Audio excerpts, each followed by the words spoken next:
sumuko? Para po sa ikaw po. Para sa kaligtasan ko. Bakit?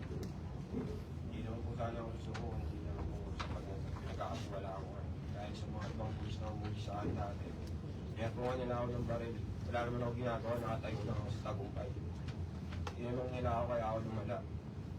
Wala naman ako kasalanan nun, tinulong nila ako pero kung nila ako ng baril. Pero ngayon itong pangyayari ngayon, kasama ako yung driver. Driver lang ako, hindi ko naman alam na papatayin niya. Kung ano ko lang papatayin, hindi naman ako sasama eh. Sino yung gunman at kaano-ano mo?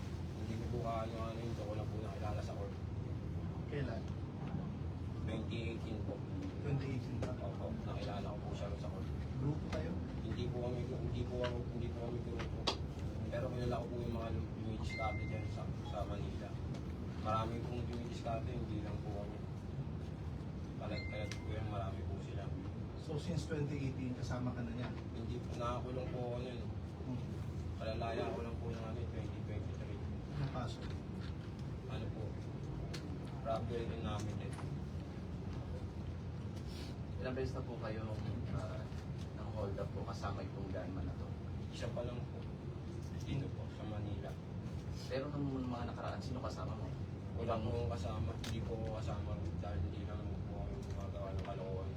Pero ano, solo ka lang mang hold up kung wala kang kasama before? Hindi po. Nandun lang po ako sa bahay, di po naman ako madalas sumasama sa kanila. Dito sa mga dati mong kaso? Doon po sa, sa Banatuan po. Kabanatuan. Sir, sabi mo kanina yung wala sa usapan na papatayin. Ano lang yung plano nyo dapat? Ano lang napag-usapan nyo? Hold up lang. Tapos? Ayun lang. May driver na ako, hindi ko naman alam kung anong gagawin niya. Pero, Anong kinuha kay Sir George? Alas po, Anong alam? bracelet pati sisir. pero pa rin daw kwintas. Wala pong kwintas. Saka pa rin po tumalit. Kinuha rin ba rin? Opo, tumalit. Wala pong kwintas, bracelet lang po pati sisir. After yung incident, ano nangyari? Paano kayo nagwalay? Paano kayo nagkatiran? Kita? Yung Nabenta sa po ba? Pampanga po.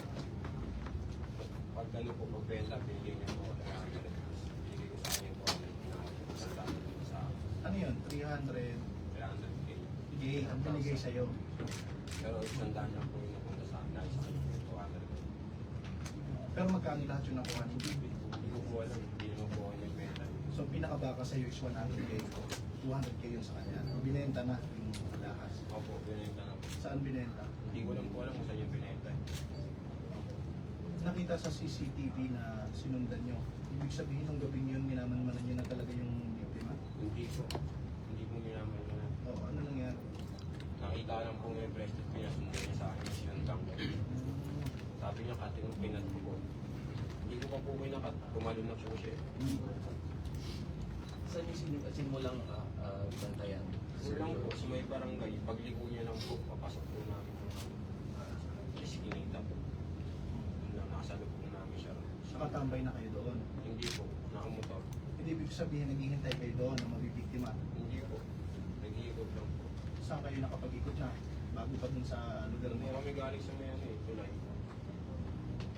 Sir, may idea kayo na dating police, close in security dati? Hindi ko rin po alam. Wala po akong alam dun. Hindi ko rin po alam na ang polis yun. Dahil driver lang ang mapila ko. Wala ko sa ginawa. Kung alam kong papatay niya, hindi mo na masasabi. Sir, very important question. Sinubukan yung pigilan yung kasama ninyo na barilin? Hindi ko na po mapili. Kasi bumubunod po. Pero alam mong may dala siyang baril. Hindi po. Ay yung kasama ko po, alam ko may dalang baril. Para pa na ako. Panakot. Anong kalibre ng baril doon? 45 po yun. 45. Ilang putok? Hindi ko lang po alam kung ilan yung putok na ginawa niya. Tatlo yata ko dalawa. Sir, nung naisip nyo na yung idea ng pagsuko, ito po ba ay matapos manawagan na po ni Mayor? O talagang plano nyo na subuko? Na ano lang po ako, sumuko. Kinontak po na yung kilala kong team leader dati ng squad, si Bernie Espinosa po, pati si Mario Espinosa. Doon lang po ako talaga susuko dahil ayun lang po nagkakatiwala ako. Kailan? Dahil sa ibang police wala po akong tiwala. Kailan yan, sir? Nung nag-viral na po o nananawagan na po si Mayor? Yung nag-viral na. Pero narinig mo, napanood mo yung panawagan ni Mayor Isko. Opo. nung din kahapon. Opo. Nasaan ka nun? Doon po sa bahay na, Saan? sa Pampanga. Doon talaga ang bahay mo sa Pampanga. Hindi po. Doon lang po kami tumira kasi nagtatago nga po ako. Sinong pinagtataguan mo doon? Kaanap? Wala. Nangupahan lang po kami. Wala po akong kamag-anak. Apartment? Opo. May kumontak po ba sa kamag-anak niyo para sumuko? Okay na ito mismo ako. Oh. Sariling desisyon po. Sir, for record lang, ilang taon ka na at meron ka bang pamilya? Meron po. May anak po ako isa. Kinuha po ng mga polis. Hindi ko po pinapalik. Ilang taon ka na? 30 po. 30. Pakwento lang madali para malinaw lang yung pangyayari. Yung binaril nyo yung binaril ng gunman yung biktima, saan na kayo dumiretso? Direct po uwi na po. Saan? Sa Pampanga? Opo. So galing din kayong Pampanga nung pagpunta nyo Manila? Opo. Manila din talaga ang target ninyo? Hindi po. Doon niyo po ako niyaya eh. Oo. Kaya doon na kami minsan dito. Ilang kayo sa grupo? Sa grupo namin kami lang, pero maraming gumagawa ng krimen dyan sa Maynila. Hindi lang kami. Kilala mo? Kilala ko yung iba. Kaso mga nagtatago, di ko naman alam kung saan ko tuturo. Hindi ko naman alam mga bahay nila. Yung gunman naman, may komunikasyon kayo simula kahapon. Wala po. Yung pagkabigay siya ng pera, Umalis na po siya nung pagdating ng hapon. Mga bandang alas 4. Umuwi na siya. kahapon yan. Opo. Kailan mo siya una nakita, yung gunman? 2018. May titing ko po siya nakilala. Oo. Tapos nakulong po, lumaya po ako ng 2023. Lalaro po ako ng basketball dyan sa court. Fort lang, Sa court po namin. saan yan? Pampanga. Sa Tondo po. Taga-Tondo ka. Okay. Tapos, doon mo nakilala. Opo, diyan ko po nakilala sa court ng Tondo. Oo. Tapos doon na, anong year to 2023? Opo, 2023. Nung po siya, paglaya ko po, nung po siya nakilala.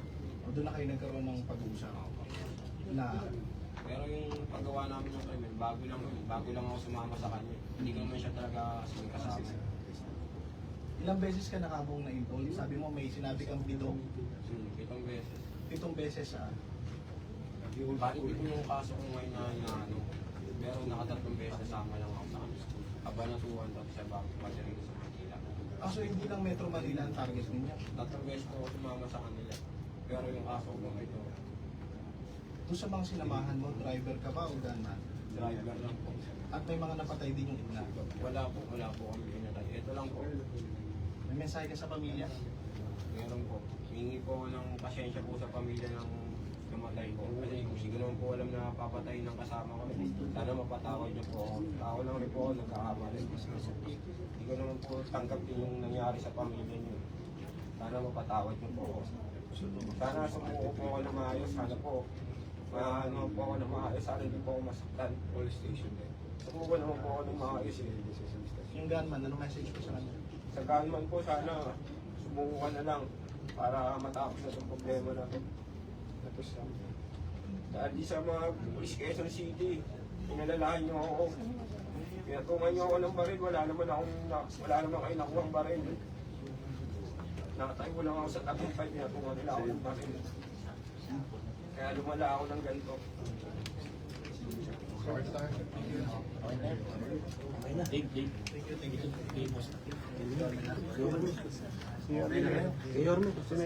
Sir.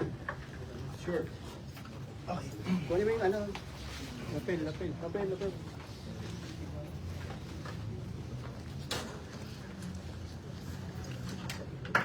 mo, baka magaling. Gedli ka. Bravo. Maagaw. Gedli ka lang.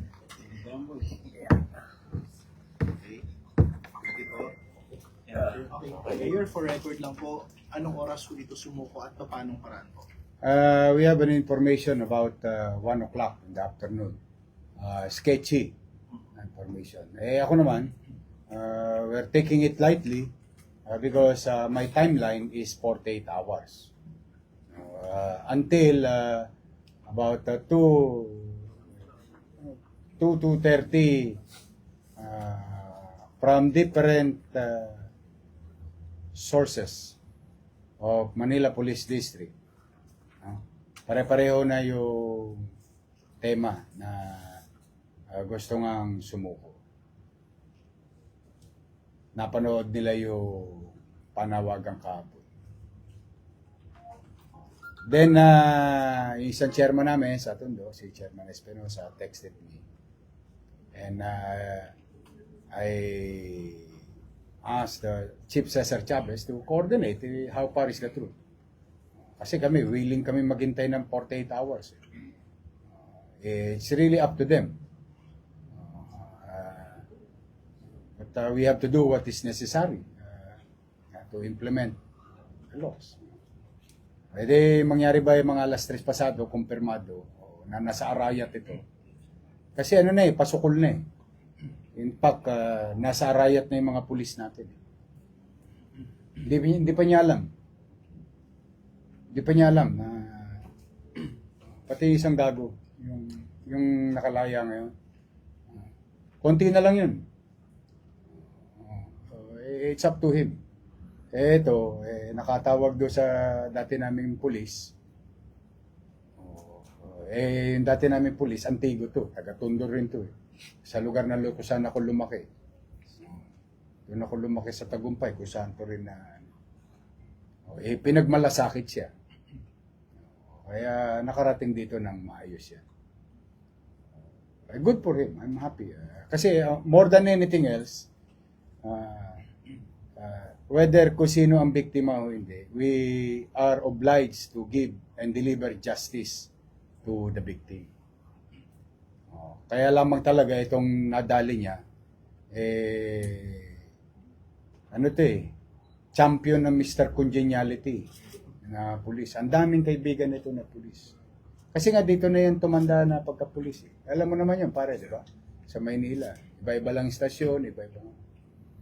So, ginalugad talaga sila. So, that's why, for now, at least I can honestly say to the family of George, halfway already, justice to be served or served. Ngayon, dadali siya sa home site. Marami nang binigay sa aming impormasyon ito. Pati yung mga iba pang insidente na nangyari sa lumang panahon, pinapagalugad namin sa kanya. Kasi sa kanya rin naman ang galing, nakakapito na sila. As far as Baguio, Cabanatuan, Quezon City, medyo andap lang sila sa Maynila, kaya lang nagkataon, sinasabi nga niya, hindi naman niya alam na sa Maynila titira yung kasama niyang tirador. Siguro, forced to good siya. Or forced to bad. Lulungkot pa rin kami kasi, alam mo, pag nawawalan ka ng pulis, mabigat sa amin yun. Lalo pa kung yung pulis, mabait. Tapos, nonsense yung ano. Hindi na lang kinuha yung gamit. Yeah. But then again, life must go on. We must continue to govern and to keep the peace and order situation in as much as we can to have a panatagang pamumuhay sa Maynila. And to those who are watching, criminals who may think that you can do it in Manila and get away from it, magdalawang isip kayo. Lalo ngayon. Pasensyaan tayo, walang iyakan. Baka mamaya sasabihin nyo, mabait yung anak nyo. Mabait yung asawa nyo. Wala akong mabait na pumapatay ng hold up. Wala akong ganun. Walang totoo. Hindi ko totoo yun. Kahit siya, pag titingnan nyo, napakabait niya, di ba? Nakapito na yun. Kaya lang, siyempre, alam mo, lahat ng bagay may katapusan. Ihinto ang kaligayahan. Ganun din naman ang kalungkutan. Humihinto rin naman yun. Kaya lang, this time around, in less than 72 hours, we're halfway there. Thank you for the meantime, but we will not stop. We'll make them pay to those victims Whether in the past, in my absence, or during my presence, tuloy-tuloy naman kami. Napapanood nyo naman po dito. Pati wanted ng 30 years, 15 years ago, nadadali nito mga Police Maynila. The same thing with him and the others. So in the future. Kaya call lang kami kung gusto nyo dito sa Manila. Call lang kami. Pero payong kapatid, don't do it in Manila kung magbago na kayo ng buhay. Sir, applicable po ba yung 500,000 at saka yung WPP sa kanya? Yung WPP, it's up to DOJ. It's up to him. Anong value nung kanyang mabibigay? Kami tutulong. Bakit hindi? Tutulong kami. Pero bagay na yan ipapasyahan ng ahensya ng gobyerno. Kapag ka siya ililitisin na, ito ang investigador natin, di ba? At the end of the day, we will help him. But call yan ng DOJ in the future. But for now, basta ako, pinayo ko sa kanya talaga, tumulong na siya sa iba pang bagay. Which he did. Marami na itong o nga pala, mga tulongges. Ako, nagpapasalamat ngayon kay B-Boy. Ngayon, alam na namin kayo. You are properly identified. Where you go, where you going. So, mas maliit ang mundo ngayon ng mga involved. Now, with regard to the value of information na ibibigay niya, hahayaan ko na ang ahensya ng gobyerno kung yung ba'y sapat na siya'y pumasok at makapaloob. Pero Mayor, since nakapasok sa 48 hours ultimatum, still in effect pa po ba yung 500K na rin? Ay, bakit naman hindi? Bakit naman hindi? Pera lang yun. Yung pera nawawala. Bumabalik. Pero yung buhay, hindi na may babalik yun. Yung hapdi na dinarama ng mga biktima, whether they were harmed or not, the trauma sa mga biktima ng mga katulad nito is worth every penny to stop this criminal group riding in tandem robbery hold-up group. Kasi pare-pareho ang style nitong mga to Metro Manila tinitira minalas lang sila, dito sila pumunta sa Maynila. Kaya nagkaroon ng tuldok. Dati puro kuwit lang At usasa sila gumagawa. Ewan ko sa kanila, hindi yata sila nanonood ng Facebook lagi ako nagpapaalala, pag dito nyo ginawa sa Maynila, sinasabihan ko na kayo paulit-ulit. Sanay kami hindi matulog dito. Ewan ko, natutulog pa sila. Kami, sanay kami hindi matulog. Yan, mga lesbo ko na yan. Ilang oras na yan. Halo-halo yan. Iba-iba na yan. Tulog-tulog. So, I'm just saying, hey, why not? Pera lang yan. Saka maganda doon, hindi naman pera ng taong bayan yun. For all you know, pera ng mga pulis yun. For all you know. That's how Manila policemen brotherhood. Baka malaman nyo, patak-patak pa yung mga pulis na yan. Sakto, kakakuha lang nila ng allowance sa akin. Nakuha nyo na ba? Allowance nyo? That's basta yun, for the meantime, I don't want to be ahead of ourselves. Good for him. Good for his family. Now, yung kanyang cooperation is another thing. How valuable it is, ayan, alam niya, Police Maynila. Kung gaano kahalaga yun, nasa sa kanya yun. Ngayon, ilalagay ng opisya ng ating investigador yung mga sasabihin niya. Kasi marami na siya naikwento sa amin. Any more? Okay. Okay tayo? Thank you ha. Mag-ingat kayo. Sige, B-Boy.